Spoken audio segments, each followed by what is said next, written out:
Bienvenido, biyahero! Ang ating papel bilang mga gabay ay mahalaga sa paglikha ng hindi malilimutang karanasan. Makatagpo si Jesucristo sa ating mga dambana.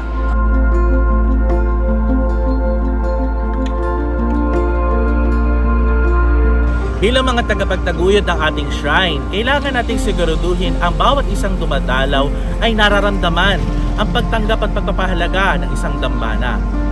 Bago tayo magsagawa ng pag-ikot, kailangan nating alamin ang kasaysayan at kahalagahan ng ating simbahan para ito ay maituro natin ng mabuti sa ating mga pilgrims na dumadalaw sa ating shrine. Sama-sama nating alamin, aralin at unawain ang kasaysayan ng pananampalataya at ng debosyon sa ating patron dito sa ating dambana.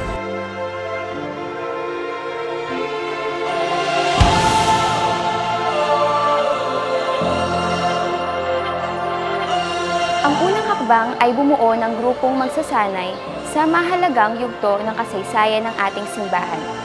Magsagawa ng isang brainstorming session upang makabuo ng mga key points na maaaring ibahagi at mga lugar na maaaring puntahan ng mga manlalakbay. Mahalaga ring gumawa ng script na gagabay sa bawat magpapadaloy sa mga pilgrims. Kapag naisagawa na ang unang bahagi, magsagawa naman ng pagpupulong kasama ang mga magpapadaloy sa mga manlalakbay. Sa pagpupulong, pag-usapan kung kailan ang mga araw ng kanilang seminar at training. Dapat ring magbuo ng mga reminders para sa mga kasapi, kagaya na lamang ng pagsusuot ng angkop na kasuotan, hygiene, at proper decorum sa tuwing haharap sa mga manlalakbay.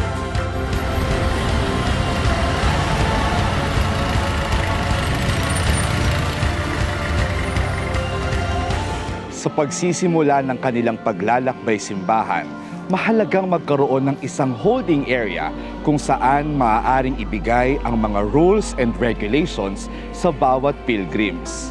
Ang holding area ay maaaring hall, open space na hindi mainit, loob ng simbahan o anumang lugar na kayang mag-accommodate ng malalaking grupo. Kaya mahalaga na magkaroon rin tayo ng guidelines sa ating script para sa mga pilgrims.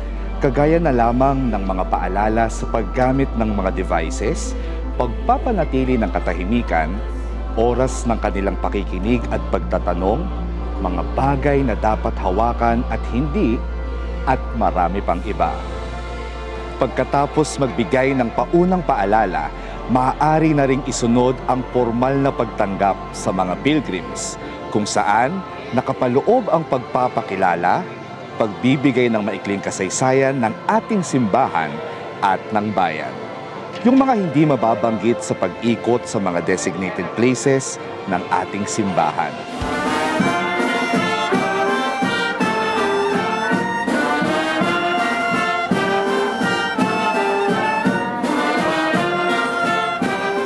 Sa pagsisimula ng paglalakbay sa inyong dambana, mahalagang mapag-isipang maigi ang unang lugar na kanilang pupuntahan at ang mga susunod na lugar upang maiwasan ang pagpabalik-balik.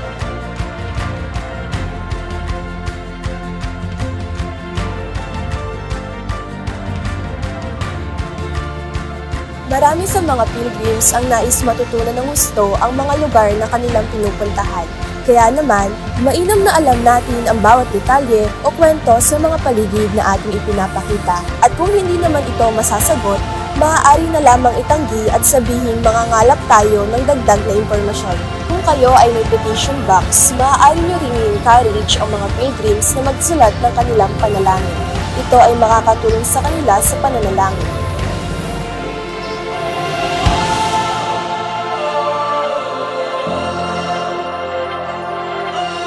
Sa ating pag-ikot sa mga prayer areas kagaya ng Candle Chapel, Veneration Chapel at iba pang lugar na may nananalangin, mainam na sa labas na lamang natin gawin ang mga pagpapaliwanag upang hindi magdulot ng distraksyon sa iba pang nagdarasal. Kinaugalian na nating mga mananampalataya ang pag-aalay ng mga kandila sa bawat dambana, kung saan kasabay nito ang ating malalim na mga panalangin. Maaari natin silang hikayatin sa pag-aalay ng mga kandila at ipaliwanag ang patutunguhan ng malilikom sa pagbili ng mga ito.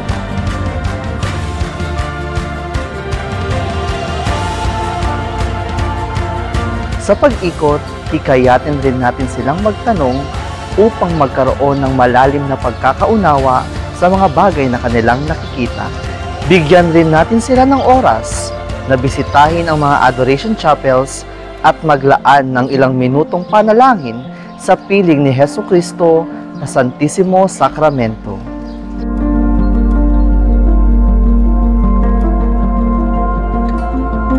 Mabuhay!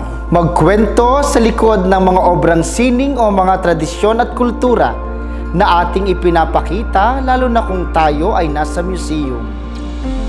Maaari rin nating ipabisita ang mga lugar o kapilyang itinalaga upang paglagyan ng mga mahahalagang yaman ng isang dambana.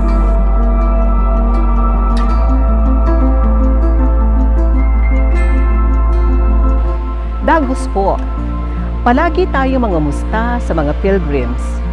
Bilang kanilang guide, mahalaga rin na inisip natin ang kanilang welfare. Kung sila ba ay nasa maigi pang kalagayan at nakakasunod sa diskusyon. Maaari rin nating ipakita ang ating baptistry at confession rooms bilang magsilbing paalala sa mga pilgrims na ang mga dambana ay daluyan rin ng walang hanggang awa at mga biyaya ng Diyos gamit ang mga sakramento.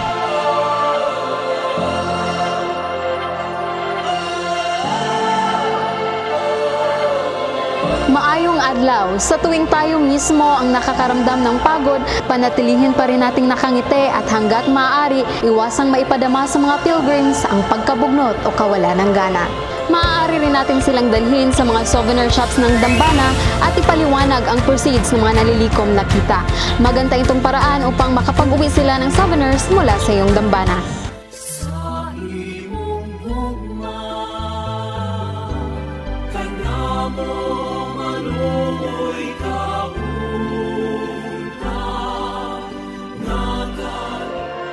Iwasan ang pagbabasa lamang sa mga nakasulat sa mga lugar na ating pinagdadalhan sa mga pilgrims. Mainam na magkwento at sa maikling paraan na kanilang mauunawa. Ang bawat dambana ay may malalim na kasaysayan, hindi lamang sa kultura at pananampalataya, ngunit pati na rin sa mga tradisyon at mga panalangin. Maaari rin natin ihanda ang mga tradisyonal na mga awitin at panalangin upang kanila rin maranasan.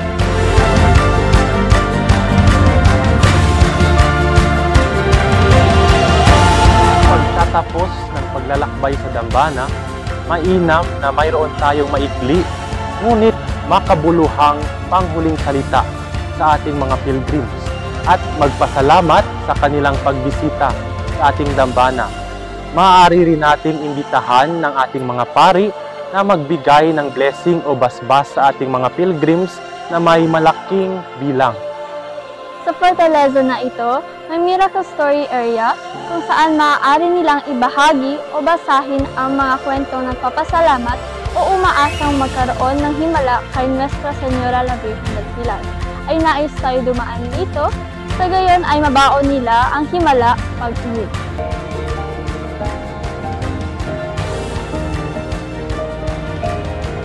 Pagkaalis ng mga pilgrims, maaari tayong magsagawa ng evaluation sa ating mga sarili o sa tulong ng ating mga kasamahan upang ating malaman ang mga bagay na dapat nating pagsumikapan sa tuwing haharap sa mga pilgrims. Huwag rin nating kalimutang manalangin bago at pagkatapos ng ating pagpapadaloy sa mga pilgrims na bumisita sa ating dambana. Ito ang pinakamagandang paghahanda na ating magagawa.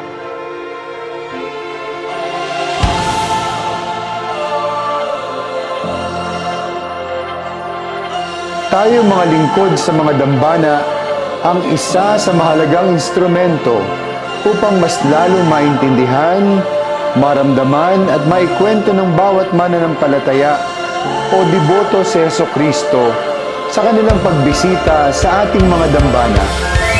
Pagsumikapan natin mga kapatid na maipakita ang ganda ng ating pananampalatayang makakristyanong Pilipino. Pagpalain tayo ng Diyos.